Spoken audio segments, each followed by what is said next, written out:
Well, hello semuanya, kembali lagi dalam channel ini. Dan segmen kali ini gue akan menjawab semua pertanyaan-pertanyaan yang kemarin gue share di IG story gue. Jadi kemarin gue bikin polling di dalam Instagram gue. Kalau kita bikin segmen tanya-jawab, kalian tanya di Instagram, gue jawab di YouTube, bagaimana? Dan ternyata responsnya sangat bagus. Dan jadi kita bikinlah segmen ini ceritanya. Sekarang gue ada di kantor gue, karena gue colongan bikin video sambil kerja. Jadi kalau agak berisik-berisik ya mohon dimaafkan lah, tapi gue akan bikin ngedit saudaranya suaranya mungkin jauh lebih, gue akan ngedit suaranya sebagus mungkin.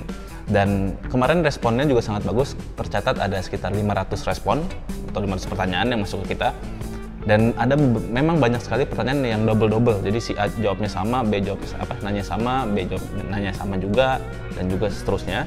Dan ada beberapa pertanyaan juga yang nggak jelas, jadi nggak gue publish. Dan gue saring ternyata ada 20 pertanyaan yang menurut gue sangat-sangat bagus sekali untuk kita share bareng-bareng di segmen ini. Dan menurut kalian bagaimana nih segmen ini bakal bakal ngebantu kalian atau enggak? Please komen di bawah. Kalau misalkan seru ya kita akan bikin lagi pertanyaan-pertanyaan berikutnya. Jadi bisa tanya di Instagram, bisa tanya di komen YouTube, atau mungkin ada platform lain yang kalian bisa kasih tau ke gue, karena gue agak gaptek dengan dunia digital zaman sekarang. Kasih tau gue, please make sure gue tahu, dan gue akan coba bikin sebagus mungkin. Oke, kita mulai pertanyaannya. Pertama pertanyaan dari @dhfinfdh.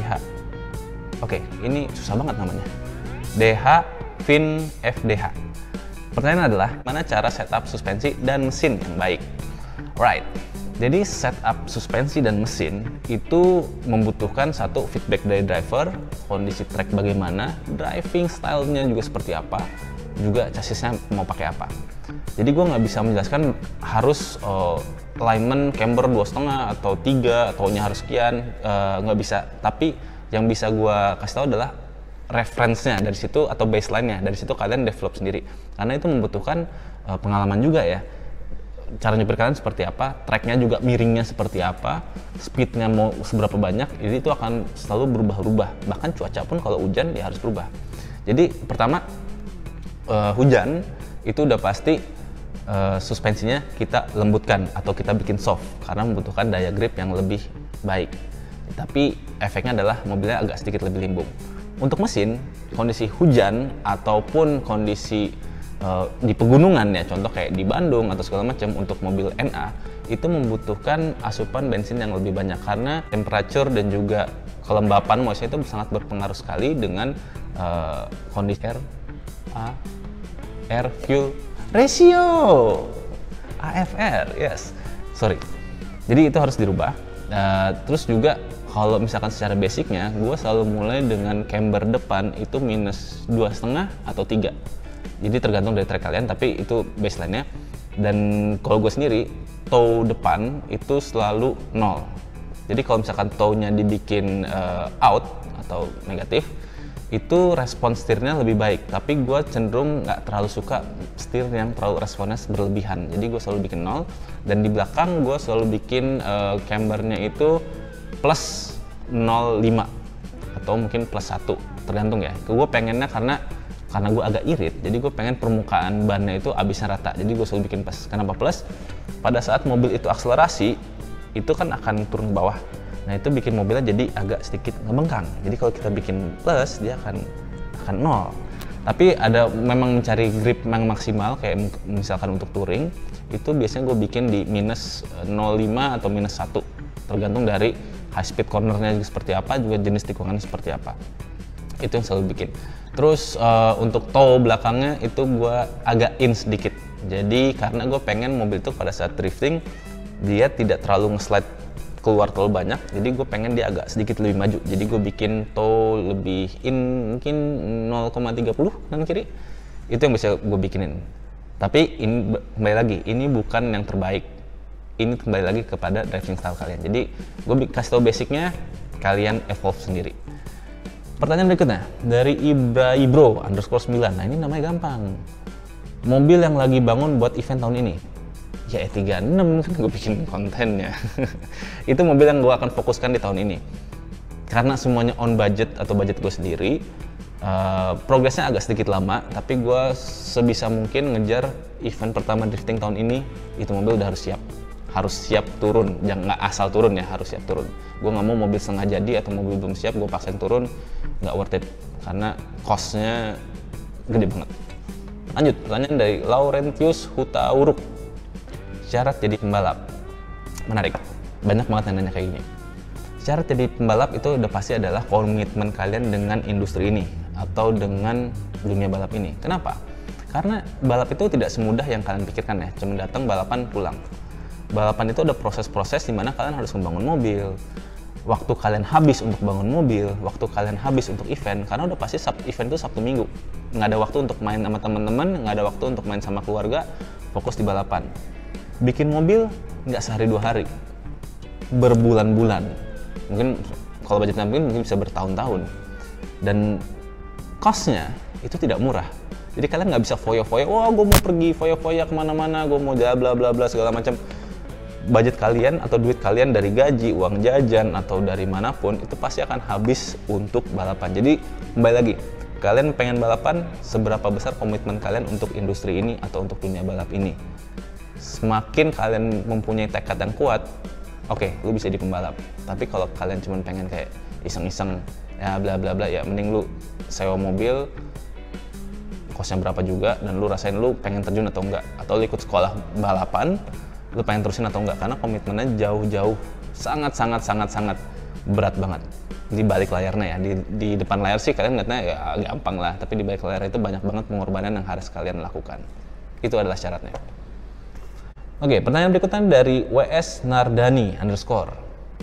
Pernah gagal nggak waktu bangun mesin? Kalau pernah, kenapa mas? Good question. Pernah gagal? Pernah. Banyak atau enggak? Banyak banget. Jadi bangun mesin itu tidak semudah yang kalian pikirkan ya, cuma ngerakit-rakit kayak Lego, hidupin, jalan, balap, selesai. Ada perhitungan-perhitungan dan juga ada mungkin kontaminasi dari faktor-faktor spare part dan lainnya. Jadi spare part apa yang kalian butuhkan, clearance apa yang kalian inginkan, dan juga dari olinya pun harus kita tentukan, kita mau pakai oli apa, itu harus sangat-sangat ditentukan. Jadi banyak rusak, banyak banget. Dan kenapa rusaknya? Yang pasti dulu sering gue lakuin adalah gue orangnya kurang teliti pada saat ngebangun mesin. Tapi di saat itulah gue belajar bahwa oke, gue kurang teliti nih untuk ngebangun mesin, gue harus telitiin lagi. Jadi sekarang mulai dari pada saat gue beberapa kesalahan kemarin itu, gue kalau ngerakit mesin nggak sekali ngecek, nggak 2 kali ngecek, nggak 3 kali ngecek, gue bisa sampai mungkin 3 hari ya untuk ngecek doang pekerjaan yang gue lakukan itu bener atau enggak. 3 hari, karena gue pengen bener-bener mobil itu bisa tahan 3-5 tahun balapan, free maintenance, cuman ganti oli dan lain-lain, nggak ada yang major maintenance lain-lainnya. Dan juga untuk teman-teman yang kalian baru mulai, kalau mesin rusak itu bukan berarti kalian harus give up, kalian harus takut lagi bikin mesin, atau kalian nggak mau bikin mesin lagi. Jadikan momentum itu untuk kalian belajar, gue salahnya di mana, apa yang gue lakuin kenapa, dan ini bisa jebol atau bisa rusak kenapa. Jadikan momentum itu untuk pembelajaran kalian, jangan momentum itu dijadikan untuk excuse kalian nggak mau megang mesin lagi. Karena setiap hari kita harus belajar, itulah manusia. Just make sure ya, jangan patah hati, jangan takut, dan jangan putus asa, itu udah pasti. Oke, pertanyaan berikutnya dari @rakamulyawan. Seberapa ngaruh mindahin radiator ke belakang terhadap pendinginan mesin? Good question. Jadi untuk radiator di belakang banyak banget ya kalau ngeliat pro drifter atau lain-lain untuk pindahin radiator ke belakang. Tapi kalau untuk mobil balap touring atau mobil balap sirkuit, radiator tetap di depan, karena radiator adalah heat exchanger atau pertukaran panas menjadi dingin untuk air radiator atau air dalam mesin. Dan kalau di depan otomatis angin yang diberikan pada saat mobil itu jalan itu sangat banyak sekali, dan itu bisa membantu untuk pendinginan. Tapi karena track drifting itu kecil, cuman paling 30 detik atau sampai 1 menit lah ya paling lama untuk track drifting, ya di belakang itu cukup karena extra fan juga cukup tinggi. Tapi untuk dipakai untuk balapan dan lain-lain mungkin pendinginannya kurang maksimal kalau untuk balapan sirkuit ya. Itu yang mesti kita kasih tahu. Dan juga untuk mindahin radiator ke belakang, udah pasti kalian akan mengeluarkan cost lagi. Rectifier water pump, pipa, dan lain-lainnya. itu mungkin kalau hitung-hitung bisa 7 sampai 10 juta minimal. Gue nggak tahu sekarang berapa ya, cuman gue mungkin sekitar segitu. Dan menurut gue, personal gue itu nggak efektif. Satu, gue harus ngeluarin duit 7 sampai 10 juta. Kedua, gue kalau mau ngecek, gue harus ke depan ngecek mesin, ke belakang ngecek radiator, bla bla bla, itu bikin gue capek karena gue ngerjain sendirian. Ketiga, kalau kenapa-napa atau jalur airnya ada yang rusak atau segala macam, pengerjaannya lebih lama karena gue ngerjain sendiri. Jadi gue lebih stick dengan radiator gue di depan. Memang space-nya lebih sempit dan juga weight distribution-nya mungkin agak sedikit off balance, tapi ya menurut gue masih oke lah. Tapi untuk berpengaruh dengan pendinginan atau enggak, yes, ada, tapi tidak signifikan banget karena radiator kalian di belakang otomatis lebih tinggi dibanding mesin, itu udah pasti akan mengeluarkan air pocket atau gelembung-gelembung udara itu nggak masuk ke dalam mesin, jadi memberikan udara, tidak ada angin palsu di dalam radiator. Kedua, radiator di belakang dan ada pipa maju lagi ke depan, itu memberikan ekstra volume atau ekstra kapasitas air dalam mesin kalian juga. Jadi kemungkinan ada 1-2 liter ekstra air dalam jalur pendingin kalian yang baru atau radiator yang di belakang. Jadi ada penambahan pendinginannya, tapi tidak terlalu signifikan yang kita bisa kayak turun 20 derajat lebih dingin dan bla bla bla, itu ya bullshit lah, nggak ada. Oke, lanjut pertanyaan ke-5 sekarang ya. Dari Fahrian Dians _ kenapa lebih milih on budget atau budget sendiri dibandingkan cari sponsor yang banyak? Well, pengen sih punya sponsor yang banyak, cuman nyarinya susah, Jack. Jadi cari sponsor itu tidak segampang yang kalian pikirin. Gua menang balapan, gua ajuin proposal, bla bla bla, gua dapat sponsor. No, nggak seperti itu cara mainnya. Jadi sponsor itu, ini menarik sih. Apa gue bikinin segmen tips untuk mencari sponsor dari pengalaman gue, dan beberapa ada yang berhasil, beberapa ada yang enggak. Komen di bawah kalau menurut kalian pengen dibikinin segmennya, ramein komennya ya. Bikinin segmennya, gue akan bikin satu segmen full tips bagaimana mendapatkan sponsor dan apa yang harus kalian lakukan dan jangan yang kalian lakukan untuk mendapatkan sponsor. Karena ini bakal panjang banget. Tapi singkat ceritanya adalah mendapatkan sponsor itu tidak semudah yang kalian pikirin, karena sponsor itu apa yang bisa kalian berikan kembali kepada sponsornya.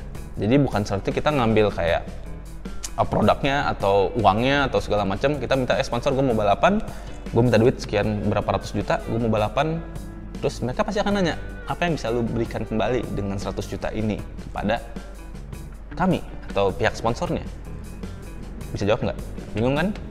Dan value apa yang kalian punya bahwa kami harus memberikan uang atau produk atau support kita untuk kalian? Bingung juga jawabnya kan? Nah, disitulah kita harus mempunyai pola pikir atau presentasi ya. Itu kayak kalau kalian yang masih kuliah, itu penting banget. Jangan sampai kalian skip itu presentasi. Karena kita ngomong atau cara kita berbicara, cara kita berkomunikasi pada sponsor itu sangat menentukan sekali dengan sponsor yang akan kita tarik atau akan kita bekerja sama. Nah, itu yang harus kita dalamin. Dan pertanyaannya adalah kenapa milih on budget sendiri? Ya karena nyari sponsor susah, Jack. Dan gue seneng banget balapan. Jadi mau nggak mau gue harus keluar duit sendiri. Dan itulah yang gue lakuin sampai sekarang. Alright. Pertanyaan berikutnya ada Muhammad _ Ndar. Pertanyaan adalah maintenance mesin sehabis balapan apa saja yang dilakukan? Oke. Yang minimal yang harus kalian lakukan adalah sehabis balapan harus ganti oli. Please. Banyak banget kayak teman-teman kita balapan, ada mekanik atau bengkel yang ngasih tau, oke, setiap balapan harus ganti oli. Kayak orang lagi baru sekali balapan, ntar aja gantinya dan segala macam. Well, itu sangat-sangat baik sekali karena oli itu selain menjadi pelumas kalian ya, itu kan ada proteksi film yang menahan gesekan, antar gesekan dalam komponen mesin, satu. Kedua, dia adalah salah satu ibaratnya kayak deterjen ya, membersihkan mesin lu juga. Jadi kotoran-kotoran atau ada gesekan-gesekan gram atau gesekan besi yang terkikis itu akan tersangkut di olinya, masuk ke filter oli. Nah, itu kan sudah terkontaminasi. Ketiga, setiap kali balapan viskositas atau kekentalan oli itu akan berubah dengan adanya heat cycle atau dari panas jadi dingin, panas lagi, dingin lagi, dan itu pasti akan berubah. Nah, itu yang harus kalian konsiderasikan. Jangan sampai gini, oli balapan memang agak sedikit lebih mahal ya, mungkin sekitar 4 liter itu 1,5 jutaan ya kurang lebih. ya harus ganti per event. Ya, memang kelihatannya mahal, tapi kalau mesin kalian rusak, berapa puluh juta yang harus kalian keluarkan untuk mesin itu. Berapa lama lagi kalian harus menunggu mesin itu jadi. Jadi please minimal ganti oli setiap habis event. Pasti. Ya kalau misalkan budgetnya mepet banget, maksimal 2 kali event deh. Tapi itu udah nggak bisa ditawar lagi, itu udah sangat-sangat, buat gua sendiri ya, udah sangat-sangat kurang baik banget. Tapi itu yang bisa kalian lakukan. Ya kalau misalkan cek internal mesin itu gua lakuin sekitar kalau mobil balap itu bukan kilometer tapi jam ya, berapa jam yang gue pakai itu biasanya sekitar 1.500 jam sampai 2.000 jam itu gue akan buka, tergantung dari pemakaian gue. Atau mungkin pertengahan event dalam setahun itu gue buka kayak cek clearance, cek metal, cek awareness dan lain-lain, itu gue cek semuanya, terus gue rebuild lagi. Tapi jarang banget gue lakuin sih karena males juga, dan gue yakin mesin gue yang gue bikin tuh lumayan bagus. Oke. Pertanyaan berikutnya ada Raja Putras Double S. Oh, dia nanya mesin dia. Mesin 4 AGE 20 valve saya pada saat RPM 8000 oil pressure tidak naik. Oke. Nah, ini asumsi yang banyak salah kaprah juga. Oil pressure itu mempunyai peaknya atau limitnya. Jadi misalkan oil pressure kalian kapasitasnya itu 100 PSI, limitnya atau daya tertingginya ya. Jadi setinggi apapun RPM-nya, kalau sudah sampai limitnya, ya sampai situ, tidak akan ikut nambah terus. Kalau ikut nambah terus, itu olinya bisa kemana-mana, muncrat, jebol mesin kalian gitu kan. Itu daya tekanan memang sudah diatur oleh engineer-nya. Yang menjadi masalah adalah di RPM tinggi, oil pressure kalian cenderung turun, makin lambat makin turun atau tidak setinggi biasanya. Nah itu yang harus ditakutin. Misalkan di 8.000-an tadi ya, kembali 8.000-an, di RPM 8.000 oil pressure-nya misalkan 100 PSI biasanya, tapi tiba-tiba di lap berikutnya turun ke 80 atau ke 70 atau sampai ke 50. Nah itu memang yang harus ditakuti, atau mesti ada precaution lah untuk seperti itu. Atau bisa juga lagi RPM 3000 RPM 5000 dia turun terus, makin turun. Nah itu yang memang harus kita cek. Biasanya itu adalah dari clearance bearing tersebut, atau clearance dari metal, atau mungkin juga dari pompa olinya udah mulai lemah, atau mungkin ada jalur oli yang bocor, bisa jadi. Itu harus kalian cek. Tapi kalau misalkan kembali lagi, misalkan biasanya udah 100 PSI, 8000 RPM dia stay di 100 PSI, nggak kemana-mana dan tidak ada perubahan, ya itu mesinnya sehat. Dan begitulah cara kerja pressure oli di dalam mesin kita. Jadi jangan salah kaprah. Right, dan berikutnya @dimas_life_. Bagaimana cara menjadi race engineer? Good question. Race engineer, jadi bisa dibilang ya, kita harus membedakan antara montir biasa, montir sugesti, dan juga race engineer.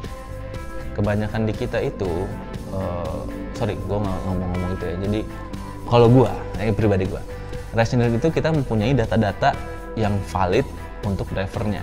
Jadi kita bisa memberikan diskusi antara mobil dari sisi teknis, engineer, dan juga driver, kondisi cuaca, kondisi track. Dan kita harus mempunyai data-data yang valid dengan pengalaman kita juga.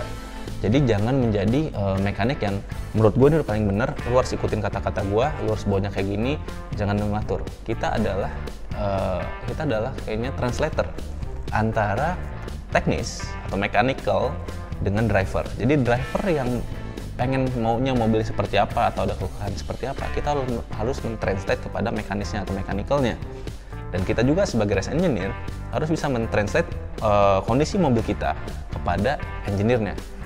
Jadi kita harus saling sharing dan mempunyai data yang bisa kita exchange. Jangan cuma dari omongan doang. Gue yakin kayak gini-gini kenceng nih, ikutin kata-kata gue. Udah pasti bener nih settingan gue. Yang udah pasti bener tuh Tuhan, bukan kita. Jadi kita harus benar-benar memberikan solusi yang terbaik, komunikasi yang baik antara driver dan juga engineer harus terjalin. Jangan jadi komunikasi satu arah. Mereka harus dengan kita juga. Gue nggak ngelakuin itu, dan gue selalu mempunyai data-data apa yang gue lakukan, perubahannya seperti apa terhadap lap time, terhadap horsepower, terhadap responsif, atau kayak kaki, handling, dan lain-lain. Jangan kayak, udah gue lakuin, udah pasti kenceng, sugesti. Tiba-tiba ini udah gue oprek-oprek nih, cobain deh, kenceng kan, kenceng, maksa sugesti. No, gue nggak seperti itu. Dan itulah yang membedakan antara montir biasa dengan race engineer. Nah, itulah caranya menjadi race engineer. Kita harus mempunyai data-data, entah itu data log, entah itu pengalaman, entah itu pokoknya data yang bisa divalidasikan atau dipertanggungjawabkan terhadap drivernya. Itu race engineer. Alright, pertanyaan berikutnya. @Rio Rivaldo, perbedaan rasio gardan apakah dapat mempengaruhi performa mobil? Yes. Jadi rasio gardan itu adalah satu device atau satu alat yang mentranslate putaran mesin terhadap putaran roda. Nah, jadi ibaratnya rasio itu adalah seberapa banyak putaran mesin akan mentranslate seberapa banyak putaran ban. Nah, itu kan bisa merubah performa mesinnya. Jadi mungkin ada rasio 4:1, 4:6, 3:4 mobil Eropa, itu akan mempengaruhi gerak bannya. Semakin let's say rasionya 4,6, berarti putaran rodanya lebih cepat. Nah, itu akan memberikan akselerasi yang lebih baik, tapi top speednya akan turun. Jadi kembali lagi,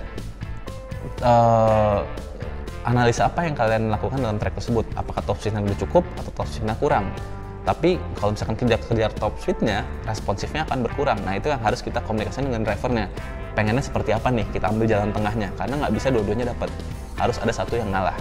Nah, itulah kenapa kita harus tukar rasio, kita ganti rasio di track dan segala macam untuk mengkompensate atau kompensasikan ya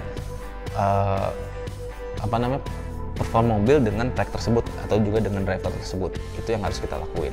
Jadi pengaruh atau enggak? Yes, pengaruh banget, dan itu sering gue lakuin di dalam track. Alright, Andi Rivaldi 26_ bikin BMW E36 buat balap OMR budget berapa? Oh, budgetnya berapa? Oke, di dalam ISOM itu ada balapan kategorinya One Make Race BMW E36. Jadi benar-benar balapan yang speknya atau regulasinya benar diatur oleh panitia agar balapannya kompetitif. Jadi bukan money talk atau bukan banyak duit pasti menang. Yes, makanya gue ikutan balapan itu. Pure skill dan pure fun karena semuanya rapat-rapat. Dan di situ speknya itu benar-benar mobil mesin standar M40 atau M43, ECU standar. Terus roll bar, tapi shock breaker harus menggunakan satu merek yang ditentukan oleh panitia, itu Bridgestone kalau nggak salah. Jadi budgetnya itu beli shock itu sekitar 16 juta, 18 juta. Terus bikin roll bar mungkin 10 jutaan ya, gue nggak tahu. Sekarang gue selalu bikin sendiri dan gue nggak pernah nanya orang-orang juga. Jadi kalau ada yang tersinggung kemurahan, gue mohon maaf. Tapi kayaknya 10 jutaan pakai bahan yang murah. Terus apa lagi? Shock breaker udah pasti ganti, roll bar udah pasti. Udah 28 mobilnya sendiri ya, mobilnya mungkin 60-an ya, gue nggak tahu harga E36 berapa, taruhlah 60-an, 80 ya, mungkin di 90 atau 100 juta sama mobil, include mobil udah cukup lah ya, dan itu bisa dipakai banyak setahun, mesinnya nggak jebol-jebol dan balapan rapat-rapat, jadi seru banget. Mungkin segituan budget yang harus dikeluarkan. Alright, pertanyaan berikutnya dari AIEC09. Guys, kenapa sih bikin nama Instagram itu susah banget? Bisa ngasih pakai nama kalian aja plus __ atau whatsoever, nggak kayak ribet. Jadi itu nama Instagramnya Life of Mechanic. Kapan? Oh, channel gue Life of Mechanic yang bangun mobil. Oke, kapan lanjut? Subscribe nggak? Kalau subscribe sih kalian bulan kemarin udah lanjut. Jadi sekarang udah di tahap lagi pengecatan mobil. Mungkin Februari sudah selesai dan kita bisa terusin lagi. Dan karena itu gue ngerjainnya dengan budget gue sendiri, plus cuma bisa ngerjain Sabtu dan Minggu karena Senin sampai Jumat gue kantor. Prosesnya agak lama, tapi gue make sure kalau mobilnya bener-bener siap, event drifting pertama di tahun ini 2022 gue pasti turun. Kalau udah siap ya, gue nggak mau mobil setengah jadi atau setengah matang gue paksain balap karena costnya mahal banget dan resiko rusaknya lebih gede. Jadi gue harus make sure itu. Lanjut, pertanyaan berikutnya. Blackheady, namanya aneh banget, Blackheady. Apakah setiap kondisi cuaca, hujan atau kering, ban drifting itu beda-beda? Yes.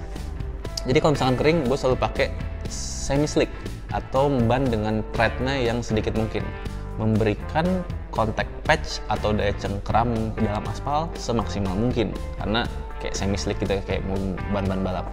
Tapi kalau hujan, gue ganti ban yang street atau ban harian biasanya yang mempunyai tread lebih banyak. Fungsinya adalah untuk mendorong air dari permukaan aspal. Jadi kalau misalkan kalian pakai ban semi slick di hujan bisa, tapi lebih licin dibanding ban street. Jadi kenapa gue harus bawa 2 ban itu? Tadi kalau gue ngeliat kalau misalkan musim hujan gue bawa 2 ban, tapi kalau misalkan musim kering gue udah pasti bawa 1 ban dalam event. Itu selalu gue tukar dan itu sangat berpengaruh banget. Jadi yes, beda-beda. Lanjut, Veer ZXNN, mobil yang enak buat drifting dan isom. Oke, drifting dan isom. Driftingnya udah pasti harus RWD, berarti isomnya harus ngikutin seperti FWD kan. Menurut gua udah pasti kayak ada Seviro, ada Nissan 200 SX atau Silvia. Tapi menurut pribadi gua lebih suka BMW E46. Kenapa begitu? Karena lebih buff, lebih lebar, dan juga geometrinya lebih bagus. Dan buat drifting juga enak. Jadi menurut gua kayaknya paling enak sih untuk saat ini yang pernah gue cobain adalah BMW E46. Itu masukan di gua. Oke, pertanyaan berikutnya. @Peudipan. Belajar mesin itu masnya gue berarti. Belajar mesin otodidak atau ada yang ngajarin? Oke. Jadi kebetulan gue itu dulu belajar teknik mesin, tapi bukan mesin balap, mesin biasa, harian. Jadi karena gue pegang basicnya, karena semua mesin itu intinya adalah sama aja, even mesin motor sama cara kerjanya. Jadi karena gue megang basicnya dan gue pahamin banget basicnya, di situ gue belajar sendiri, jadi bisa dibilang otodidak ya. Dari pengalaman gue, pengalaman orang lain, masukan orang lain, plus kritikan dari orang lain. Jadi kalau misalkan kalian dikritik orang lain, nggak usah dia defense atau nggak usah kayak nggak terima dan segala macam. Kritikan itu adalah salah satu cara untuk kalian memperbaiki diri. Jadi kalian harus terima dan harus punya otak dingin atau kepala dingin dalam menerima kritikan. Jangan itu sebagai hal yang negatif buat kalian. Jadi sisanya ya karena gue mempunyai basic yang bagus, karena gue mempunyai basicnya, gue tinggal ngedevelop hal-hal apa aja saja yang dilakukan dalam balapan, bukan drifting, dalam balapan. Hal apa saja yang dilakukan. Nah disitulah gue ketemu chemistry-nya. Jadi buat kalian ya, menurut gue ya, lu nggak usah perlu harus ikut training balapan di luar negeri, training mesinnya segala macam. Intinya sama.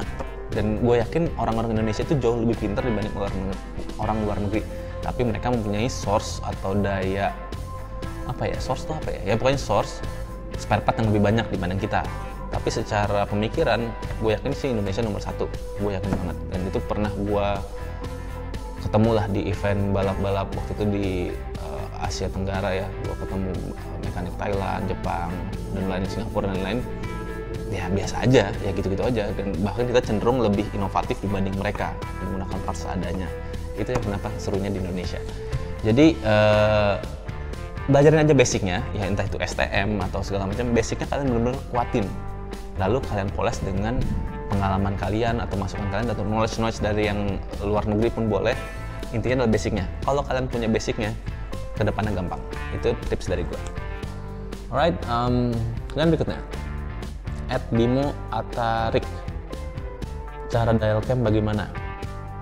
Nah, jadi dial cam itu udah pasti kan ada camshaft, crankshaft atas bawah.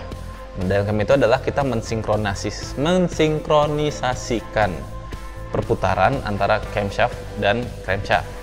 Tapi sinkronisasinya itu berapa derajat lebih maju atau berapa banyak lebih mundur untuk memberikan performa yang lebih baik. Nah itu gue nggak bisa ngasih tahu exactnya berapa atau pastinya berapa, itu kembali lagi dari pengalaman dan juga tipe mesinnya seperti apa. Tapi bisa dimulai dari misalkan kalian beli camshaft aftermarket, dia akan mengeluarkan namanya cam card atau kartu cam. Di situ ada nama baseline-nya. Jadi kalian cari dulu titik baseline-nya di mana. Misalkan 150 derajat gitu. Ikutin dulu, dapat 150 derajat, baru kalian nanti coba-coba putar, tambahin 2, tambahin 3, atau kurangin 3, kurangin 4 dan whatsoever.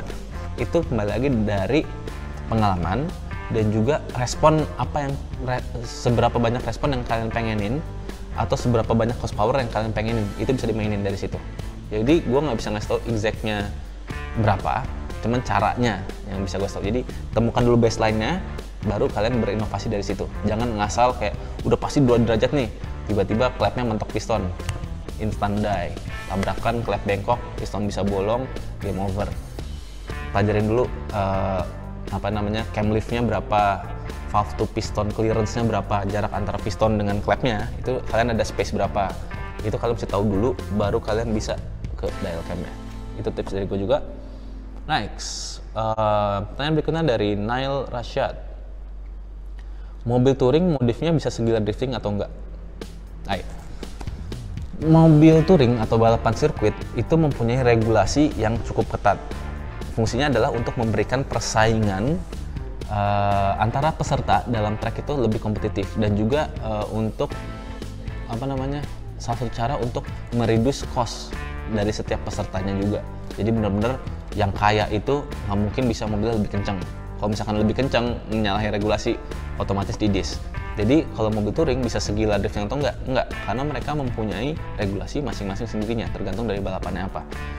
Dan untuk drifting, karena regulasinya bebas, mereka hanya melihat dari kategori driver, ada drifter, rookie, dan juga pro. Dari pengalamannya, mobilnya bisa dibangun segila-gilanya tapi tanpa mengurangi faktor safety-nya. Jadi yang kalau dari drifting cuma lihat dari safety-nya, tapi kalau misalkan touring, minimal bobot dihitung.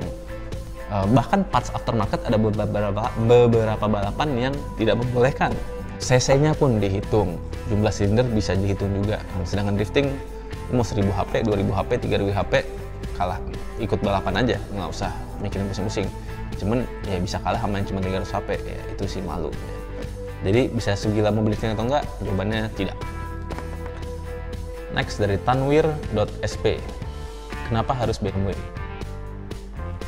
Ada sejarahnya. Jadi gue mulai belajar mesin itu tahun 2009 kalau nggak salah. Tahun 2012 gue mulai terjun ke balapan, bukan sebagai balap ya, masih sebagai mekanik ya. Itu gue benci banget atau anti banget mobil Eropa, including BMW. Kenapa? Karena dulu itu kiblat gue adalah gue nonton selalu video-video dari Jepang. Kedua, spare part yang ada pada saat itu semua dari Jepang dan untuk mobil Jepang. Jadi kenapa gue dulu benci banget sama Eropa ya karena nggak ada spare partnya juga. Terus juga kita nggak ada panutannya, kita mau ngeliat siapa. Jadi pada saat itu kan YouTube belum terlalu eksis, jadi source kita tahu itu kan cuma dari DVD, majalah, dan itu Jepang yang paling hits pada zaman waktu itu ya. Jadi gue anti banget, gue nggak mau megang BMW atau gue nggak mau megang mobil Eropa, bullshit dan lain-lain.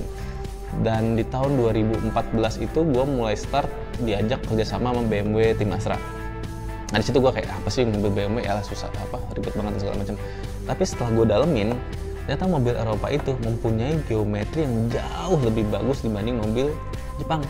Dari situ gue mulai seru tuh, oh ternyata lebih bagus nih ya, ini lebih ibaratnya lebih kokoh lah ya dibanding mobil Jepang. Dari situ gue mulai, oke, ternyata mobil Eropa seru. Dan gue jilat udah gue sendiri, mau nggak mau, karena gue dulu bilang gue anti banget ngerjain mobil Eropa. Dan sekarang gue kecanduan mobil Eropa. Dan udah mulai tahun 2017an, spare part mobil Eropa udah banyak banget. Ada HJK, ada Wisefab, ada macam-macam, udah keluar semua PMC dan lain-lain. Udah ngeluarin spare part mereka sendiri. Dan jadi semakin gila lah gue ngedalamin mobil Eropa. Dan juga di tahun 2009 sampai 2013 udah banyak banget mobil Jepang yang gue pegang, bukan maksud sombong, cuman ya udah mulai bosen juga karena mobil Jepang kan ya itu aja buat balap ya. Karena mobil Eropa kan ada kayak Mercy, ada BMW seri E36, E46, E30, F30 dan lain-lain, itu totally beda dan itu seru menurut gue. Jadi gue pengen banget belajar terus setiap hari karena manusia itu harus belajar, mau nggak mau kita harus belajar. Jangan jadi orang yang sok tahu, gue udah ngerti semuanya dan lu nggak akan belajar. Disitulah kalian akan mengalami penurunan gitu. Kenapa harus BMW? Tadi dijawab. Alright, last question. Mulai aus gue. @kurniawan_utama_2_. Mesin M50 atau 52 potensial buat kencang atau tidak? Resepnya apa saja untuk M50 B20? Dan kenapa tidak sehits JZ, RB, dan SR dan lain-lain? 3 pertanyaan. Oke, pertanyaan pertama, M50, M52. Yes, potensial kencang banget. Gue udah pakai di beberapa mobil balap yang gue support dan gue sendiri pakai, dan itu kencang banget. Dan serunya adalah mesin BMW itu gampang banget pindah-pindah. Jadi dari M50, M52, M54, atau mungkin dari M44 juga bisa dipindah. Jadi spare part BMW itu bisa kita pindah-pindahin, interchangeable kalau kata bahasa Sundanya mah ya. Itu seru, makanya gue suka bisa pakai camnya ini nih. Jadi kita bisa meminimalisir mungkin spare part aftermarket untuk BMW, dan kencangnya pun mirip-mirip. Nah, itu kenapa gue sukanya di BMW, seru uniknya. Tapi downside-nya adalah memang daya tahan BMW tidak sebadak GZ dan RB. Minusnya, gua open aja. Ya jadi ya plus minus. Kencang bisa dibikin kencang, cuman daya tahannya masih di bawah menurut gua. Pengerjaannya pun sedikit lebih sulit dan harus lebih teliti dibanding mesin Jepang. Itu mobil Eropa makanya kenapa lebih prestige. Terus resepnya apa? Bisa dimulai dari ganti cam dan ganti intake dulu untuk M50 B20. Itu ganti intake, ganti cam yang durasi lebih banyak, nggak usah aftermarket, ganti dari misalkan M54 atau M52 atau M52 B28 dan banyak lainnya variasinya. Lu cari aja browsing mana yang lebih dan cari di Kampakan. Enak kan? Gampang. Gitu. Terus kenapa tidak sehits JZ, RB dan SR? Nah ini kembali lagi kayak gue dulu. Kiblatnya kemana kalian ngeliatnya? Kalau kalian ngeliatnya Jepang, udah pasti mereka ngeluarinnya kan JZ, RB, SR dan buat drifting JZ, RB dan lain-lain. Itu banyak banget. Tapi kalau kalian ngeliatnya ke dunia Eropa, kayak Eropa, UK, Jerman dan lain-lain ya, udah pasti M50 ya rame banget, diturboin, di superchasin, di kasino dan lain rame. Jadi kembali lagi perspektif kalian melihatnya kemana nih, kiblat mana yang kalian hadapin ya, itu yang harus kalian lakuin. Jadi kenapa nggak hits ya, mungkin karena ngeliatnya ke Jepang terus atau ya influence-nya ke Jepang gitu, influence-nya nggak ke Eropa. Coba deh main ke Eropa, itu rame banget dan harga mesin di sana kan murah, jadi rame lah. Well, that's it untuk segmen kali ini. Please komen di bawah apakah segmen ini menarik untuk kalian, dan kalau menarik kita akan bikin lagi dengan pertanyaan berikutnya. Dan gue mau nanya juga, kalau pertanyaan Q&A di YouTube ini bisa dari YouTube-nya atau harus dari Instagram atau ada platform lainnya? Karena jujur gue agak gaptek dari dunia teknologi zaman sekarang. Jadi please komen di bawah, ramein, seru atau enggak, diterusin atau enggak. Plus gue Q&A baiknya harus apa yang gue lakuin. Alright? Well, udah capek dan gue haus banget, pengen minum anjir ngomong mulu. See you next episode. Bye-bye.